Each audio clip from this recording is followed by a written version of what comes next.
रब्बुल अफ़वाज लश्कों के खुदावंद ज़िंदा आसमानी बाप, यीशु के पाक और जलाली नाम में हम तेरा शुक्र करते हैं, तेरी तारीफ़ करते हैं। बख्श दे कि जितना टाइम हम तेरी हजूरी में गुजारते हैं खुदावंद, तो हमारे साथ होना, हमें हिकमत और दनाई की रूह से मामूर करना, ताकि हम तेरे ज़िंदा कलाम को सिर्फ कानों से ना सुने बल्कि दिल से उसे समझें, ताकि हम खुदावंद तेरे कलाम में और बढ़ें और इस रफ़ाकत से, इस मेल जोल से, इस बाइबल स्टडी से तेरे नाम को बहुत ज़्यादा इज़्ज़त और जलाल मिले। In Jesus name we pray, आमीन। हम खुदावंद का शुक्र अदा करते हैं कि खुदावंद ने हमें मौका फिर दे दिया कि हम उसके हुजूर में आ सकें। तो जैसे कि हम कलाम मुक़द्दस में से ओल्ड टेस्टामेंट की किताब गिनती की स्टडी कर रहे हैं, बुक ऑफ नंबर्स। आए मेरे साथ निकालें कलाम मुक़द्दस में से book of numbers chapter 15। Last Sunday मैंने इसकी चंद जो पहली आयत हैं उस पर थोड़ा सा चर्च में शेयर भी किया था, तो उसको फिर भी मैं जस्ट रीकैप करते हुए चलूँगा, ताकि जो नहीं थे तो वो भी इस बात को अच्छी तरह समझें।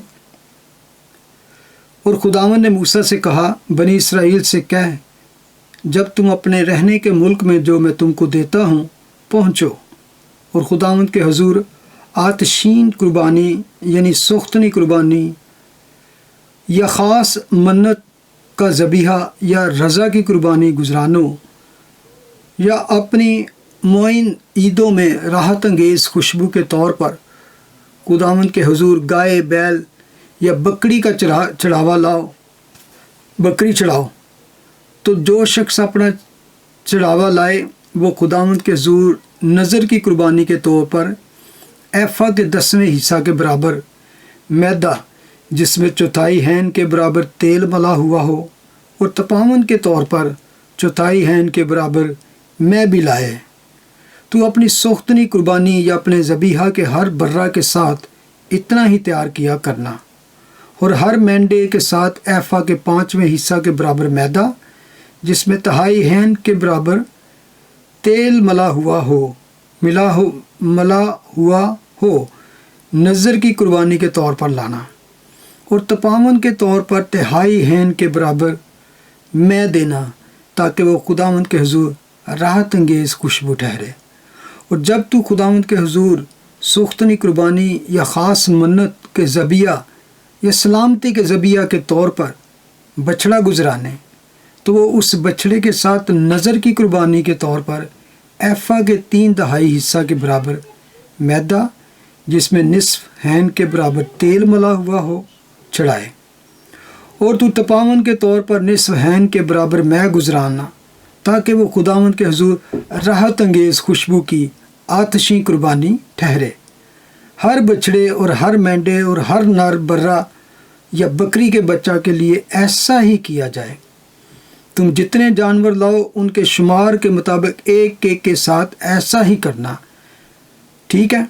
अब ये मैंने 12वीं आयत तक पढ़ा है, तो असल में अगर आपको आपने गौर किया हो तो इसमें एक ही बात के ऊपर थोड़ा ज़ोर दिया गया है कि खुदावंद के हुजूर जब तू इस तरह की कुर्बानी लाए, जिसको 3 तरह से यहाँ पे पेश किया गया है। ख़ास मन्नत यानी कि स्पेशल कोई वो आपने खुदा के साथ बांधा हो। हम अक्सर, और ये बाइबल की रूह से ये गलत भी नहीं है कि हम अगर खुदा के सामने कोई मन्नत मांगे।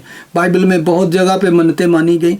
इवन हन्ना ने मन्नत मानी कि खुदावंद अगर तू मुझे बेटा दे तो मैं उसको तुझे दे दूँगी। तो इस तरह इसराइलियों के लिए जायज़ था कि कोई आप फ्यूचर में काम करना चाहते हो, फ्यूचर में कोई आपका प्लान है किसी तरह का भी ज़िंदगी, तो आप कहते हो खुदावंद अगर तू ये मेरी मन्नत पूरी करे, ये मेरी ख्वाहिश डिज़ायर या जो मेरा प्लान है, तो मैं तेरे हुजूर खुशी से ये ज़बिया लेके आऊँगा, ये खुशी से तेरे हुजूर में मैं पेश करूँगा। एक वो था, तो आगे था रज़ा की कुर्बानी से, जिसे कहते हैं फ्री विल ऑफरिंग, यानी कि इसके पीछे कोई एजेंडा या कुछ नहीं। इस जस्ट आपका दिल खुश है खुदा के साथ, your heart is just blessed, और तो आपका दिल करता है मैं खुदा के घर जाके खुशी करना चाहता हूँ। और मैं समझता हूँ जितनी भी आप कुर्बानियाँ या जितने भी आप चढ़ावे पड़ेंगे उसके पीछे कोई ना कोई रीज़न है, जैसे मन्नत है, ख़ता है, गुनाह है या और कुछ है। लेकिन ये कुर्बानी ऐसी है जिसमें आपका कोई गर्ज नहीं है, जिसमें आप सिर्फ खुदा की रहमतों से, उसकी निजात से, उसकी मोहब्बत से, कुछ भी है, you are just happy, you are glad, you are satisfied. तो कहते मैं खुदा दे घर जाके बस खुशी नाल ओदे हुजूर ए पेश करना है या ए। तो आगे था एक और आई थी, वर्स 8 में आई थी, और सलामती के ज़बिया, यानी कि ये क्या है, पीस ऑफरिंग। खुदा के साथ क्या है, पीस ऑफरिंग भी, कि खुदा के साथ सुलह रहे, खुदा के साथ आपकी सलामती रहे, क्योंकि खुदा के साथ जिसकी सुलह है उसको किसी चीज़ की परवाह नहीं है, क्योंकि खुदा अगर राज़ी है तो उसका मतलब सुलह है तो राज़ी है। तो सुलह है तो आप ये 3 चीज़ें हैं। लेकिन इसमें बार बार ये जिक्र है कि ये खुदा को ऐसी कुर्बानी पसंद है, sweet smelling aroma to the Lord, खुदा ऐसी कुर्बानी से खुश होता है। तो ये स्पेशली उन लोगों के लिए थी, यानी कि इन तीनों बातों से आप ये सीखते हैं कि how you can please God, खुदा को खुश किस तरह कर सकते हैं।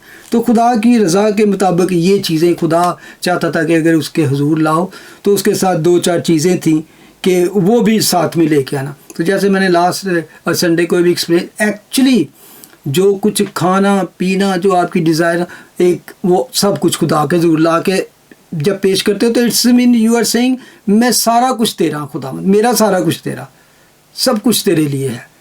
तो इसलिए ये चीज़ें बीच में शामिल हैं कि, और जब मैं का जिक्र किया जाता है तो ये एक्चुअली एक खुदा पिक्चर भी क्रिएट कर रहा था फ्यूचर की, जैसे मैंने संडे को एक्सप्लेन किया, वो वीडियो भी मैं अपलोड करूँगा, उसको भी आप देख सकते हो। तो आपको पता है कि खुदा यीशु मसीह ने भी जब बाला खाने पे वो आखिरी फसा पे, तो उसने कहा कि ये मेरे अहद, नया अहद है तुम्हारे साथ, तो उन्होंने भी मैं का प्याला उठाया, तो क्यों उस सिंबॉलिक था, रेड कलर उसमें था, तो वो अपने तो वो तो खून को जाहिर करता है, ब्लड को जाहिर करता है। मैं को जब भी बाइबल में इस तरह पेश किया गया, खुदा यीशु मसीह ने भी कहा ये मेरा खून है जो तुम्हारे वास्ते, तुम्हारे बहुत से गुनाहों के लिए बहाया जाएगा। तो जब ऑफरिंग के साथ ये मैं भी बहा दी जाती थी, तो इसमें मैंने वो हवाले आपको बताए थे कि किस तरह खुदा यीशु मसीह ने इसको पूरा किया, अपना खून बहाकर, अपनी कुर्बानी, पूरी कुर्बानी देकर उसने उस खुदा के सामने अपने आप को खुशबू की मानद नज़र कर दिया। यानी कि इफसियों 5:2 में लिखा है, मसीह ने अपने आप को खुशबू की मानद खुदा की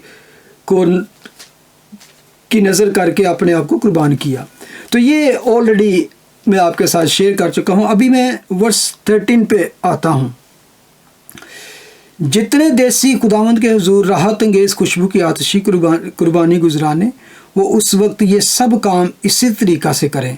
और अगर कोई परदेसी तुम्हारे साथ बूदोबाश करता हो या जो कोई पुश्तों से तुम्हारे साथ रहता आया हो और वो खुदावंद के हुजूर राहत अंगेज़ खुशबू की कुर्बानी गुजराना चाहे, तो जैसा तुम करते हो वो भी वैसा ही करे, मजमा के लिए यानी तुम्हारे लिए और उस परदेसी के लिए जो तुम में रहता हो, नस्ल दर नस्ल सदा एक ही आयन रहेगा। खुदावंद के आगे परदेसी भी वैसे ही हों जैसे तुम हो, तुम्हारे लिए और परदेसियों के लिए जो तुम्हारे साथ रहते हैं एक ही शरा और एक ही कानून हो। 15वां चैप्टर उसकी 13वीं आयत से 16वीं आयत तक पढ़ा है। तो यहाँ पर जो ख़ास बात खुदा ने मूसा को हुक्म दिया कि जब तुम उस मुल्क में पहुँचो, और ये हमेशा याद रखें, ये वाला जो चैप्टर 15 है, इसमें वो सारा कुछ जो है, जो भी कलाम अब हो रहा है वो न्यू जनरेशन से हो रहा है। जो इसराइल के जो इसराइलाइट्स जो वो मिस्र से निकले थे, और उनमें से खुदा ने कह दिया था जो 20 से अबव हैं वो सारे बियाबान में मर जाएंगे। तो ये अंडर 20 जो भी हैं, ये उनसे कलाम हो रहा है कि जब तुम उस मुल्क में जो प्रॉस्पर मुल्क है जिसमें दूध और शहद बहता है, जब उसमें पहुँचो तो ये लॉज होंगे, ये तरीक़े होंगे, ये हुक्म होंगे जिन पे तुमने चलना है। तो वहाँ पर ख़ास खुदावन ने ये کہا کہ دیسی اور پردیسی، جوز اینڈ جنٹائل جسے ہم کہتے ہیں، کسی کے لیے بھی کوئی روح روایت نہ رکھنا. اگر وہ بھی آ کے میری پرستش کرنا چاہتے ہیں یہوہ خدا کی، تو ان کے لیے بھی آئین، قوانین، اصول سیم ہی ہیں. تم ان میں دیسی اور پردیسی میں ورس 16 اگر دیکھیں تو لکھا تمہارے لیے اور پردیسیوں کے لیے جو تمہارے ساتھ رہتے ہیں ایک ہی شرع، ایک ہی قانون ہوگا. یعنی کہ دونوں کے لیے. اور یہ بھی ایک پکچر ہمیں فیوچر کی ملتی ہے. جب خداوند یسوع مسیح اس دنیا میں آئے تو وہ صرف یہودیوں کے لیے نہیں آئے، کیونکہ کلام مقدس میں پہلے سے بتا دیا گیا تھا کہ خدا نے جہان سے ایسی محبت رکھی کہ اس نے اپنا اکلوتا بیٹا بخش دیا. یعنی خدا نے جوز اور جنٹائل، یہودیوں اور غیر قوم میں بالکل نجات سب کے لیے اس نے مہیا کر دی. تو اس میں یہ نہیں کہہ سکتے کہ کئی دفعہ لوگ کہتے ہیں جی یہودیوں کا خدا یا مسیح تو آیا ہی صرف یہودیوں کے لیے. نہیں، خدا کا شروع سے یہ پلان تھا. بلکہ پیچھے بھی ہم نے پڑھا تھا کہ خدا نے کہا تھا کہ تو پردیسیوں کے ساتھ کوئی اس طرح کا سلوک نہ کرنا کہ ان کو پریشان کرنا، کیونکہ تو بھی ایک وقت کسی ملک میں پردیسی تھا، بلکہ غلامی کے گھر میں تھا. آگے چند آیات اب دیکھیں میرے ساتھ، ورس 17 سے 15-17. اور خداوند نے موسیٰ سے کہا بنی اسرائیل سے کہہ جب تم اس ملک میں پہنچو جہاں میں تم کو لیے جاتا ہوں اور اس ملک کی روٹی کھاؤ تو خداوند کے حضور اٹھانے کی قربانی گزراننا. تم اپنے پہلے گندے ہوئے آٹے کا ایک گردہ اٹھانے کی قربانی کے طور پر چڑھانا، جیسے کھلیان کی اٹھانے کی قربانی کو لے کر اٹھاتے ہو ویسے ہی اسے بھی اٹھانا. تم اپنی پشت در پشت اپنے پہلے ہی گوندے ہوئے آٹے میں سے کچھ لے کر اسے خداوند کے حضور اٹھانے کی قربانی کے طور پر گزراننا. اب یہ جو بات خداوند نے کہی ہے کہ جب تم پرومس لینڈ میں پہنچو تو پرومس لینڈ میں پہنچنے پر کیا ہوگا؟ اگر آپ نے وہ سارا پڑھا ہوا تو جب وہ انٹر ہوئے پرومس لینڈ میں تو منع جو تھا وہ سیز ہو گیا، سٹاپ ہو گیا. تو اس کے بعد کیا تھا؟ جب وہ اس پرومس لینڈ میں وعدہ کے ملک کنعان میں پہنچتے تو پھر وہاں کی جو پیداوار ہوگی یا وہاں سے تم جو چیزیں، فار ایگزامپل یہاں پہ روٹی کا ذکر کیا گیا ہے، آٹے کا ذکر کیا گیا، تو اس نے کہا کہ جب اس ملک کی روٹی جب تم کھاؤ، پہلی روٹی یعنی کہ پہلا جو آٹا گوندو تو اس میں جو پہلا پیڑا لو گے نا، تم نے نہیں کھانا، پہلے وہ میرے حضور لے کے آنا. لکھا ہے نا کہ اس ملک میں پہنچو جہاں میں تم کو لیے جاتا ہوں، کیونکہ وہاں تمہیں یہ سب کچھ تیار ملے گا. خدا نے کہا تھا ایسے ملک میں لے جا کے، تو اور آپ کو یاد ہے کہ وہ ملک کو دیکھ بھی آئے تھے اور انہوں نے آ کے رپورٹ دی تھی کہ وہ ملک واقعہ ہے. ایون وہ لوگ جنہوں نے جانے سے انکار کر دیا، وہ انہوں نے بھی ملک کی رپورٹ اچھی دی تھی کہ ملک اچھا ہے، زرخیز ہے. ان کا فروٹ بھی انہوں نے لے کے آئے تو دکھایا. تو خداوند کہتا ہے جب تم اس ملک کی روٹی کھاؤ تو خداوند کے حضور اٹھانے کی قربانی گزراننا، پہلے گندے ہوئے آٹے کا ایک گردہ اٹھانے کی قربانی. اب اٹھانے کی قربانی کیا ہے؟ اگر آپ اس کو انگلش میں دیکھیں تو اس کو کہتے ہیں ہیو آفرنگ. ہیو آفرنگ میں ہے کہ اٹھانا، اوپر کے اٹھانا. تو جب بھی یہ لے کے آتے تھے خداوند کے حضور اس طرح کی قربانی پیش کرتے تھے، جیسے وہ کہتا ہے کھلیان کی قربانی بھی اسی طرح گزارتے تھے، تو وہ آٹے کا گردہ لے کے یا جو چیزیں بھی، تو وہ اس طرح خداوند کے حضور کیا کرتے تھے، اس طرح کیا کرتے تھے، اس طرح اٹھانے کی قربانی کا مطلب ہے اس طرح کہ خداوند یہ تو نے دیا ہے اور تیرے ہی وال، یعنی کہ خدا کے حضور پیش کردہ، یعنی کہ جو کچھ آپ کو خدا دیتا ہے اس کی شکر گزاری کے طور پر آپ ایک طرح اس کو ہی پہلے پیش کرتے ہو، اس کی شکر گزاری کے طور پر خداوند یہ تو نے دیا اور یہ تیرا ہی ہے. تو اس طرح وہ اٹھانے کی قربانی کو ہیو آفرنگ اس کو کہتے. تو ہیو آفرنگ یہ بھی تھا کہ ٹاپ اپ کا جو چیز ہوتی تھی، پہلا حصہ، پہلے پھل جو ہوتے تھے. اور اس میں بھی آپ کو فیوچر کی پکچر نظر آئے گی، کیونکہ کون پہلا پھل ہوا نیو ٹیسٹامنٹ میں؟ مسیح پہلا پھل ہوا، اور اس نے اپنے آپ کو خدا کے حضور ایز اے پہلے پھل کے طور پر پیش کیا. جب ہم نے کرنتھین 5ویں باب کی اسٹڈی کی تھی اور 15ویں چیپٹر کی، تو وہاں میں نے اس پر بھی کہ خداوند مسیح کیوں پہلا پھل ہے، اس کی ایک آیت ہم دیکھ سکتے ہیں، 1-2 آیت. پہلا کرنتھین اس کا 15واں باب اس کی 20ویں آیت میں لکھا ہے، لیکن فی الواقعہ مسیح مردوں میں سے جی اٹھا ہے اور جو سو گئے ہیں ان میں پہلا پھل ہوا. یعنی کہ یہ پکچر جو ہے یہ پہلے سے کریٹ کی جا رہی تھی کہ یہ سارا کچھ ایک ایک چیز، ایک ایک فیسٹ، ایک ایک اس کا کسٹم اور رولز ریگولیشن جو ہے وہ خدا یسوع مسیح کو پیش کرتے ہیں. تو یہاں پر بھی انہوں نے کہا کہ پہلا ایک تو شکر گزاری ہے آپ کی خدا کے حضور کے، خداوند تو نے دیا اور تیرا نام مبارک ہو. تو جب آپ شکر گزاری کرتے ہیں اپنے پہلے ہی پھلوں سے تو خداوند اس کو بلیس کرتا ہے. تو وہ پہلا حصہ جو لے کے آتے تھے، آگے جا کے ہم اس کو ایک طرح سے 10th میں بھی پیش کر دی. ایک اور آیت اگر پڑھیں امثال کی کتاب میں اس کا 3 باب اس کی 9 and 10th ورس، پرووربس 3:9 and 10، اپنے مال سے اور اپنی ساری پیداوار کے پہلے پھلوں سے خداوند کی تعظیم کرو. First fruit of your labour کہہ سکتے ہو، یا جتنی بھی آپ کی انکم ہے. تو خداوند کہتا ہے کچھ بھی تیرا گھر آتا ہے، انکم آتی ہے باہر سے، چاہے وہ تیری کھیت سے آئے چاہے کہاں بھی آئے، فرسٹ فروٹ جو ہے اپنی، کیونکہ جب وہ کہہ دیتا ہے نا اپنے مال سے اور اپنی ساری پیداوار کے پہلے پھلوں سے خداوند کی تعظیم کرو.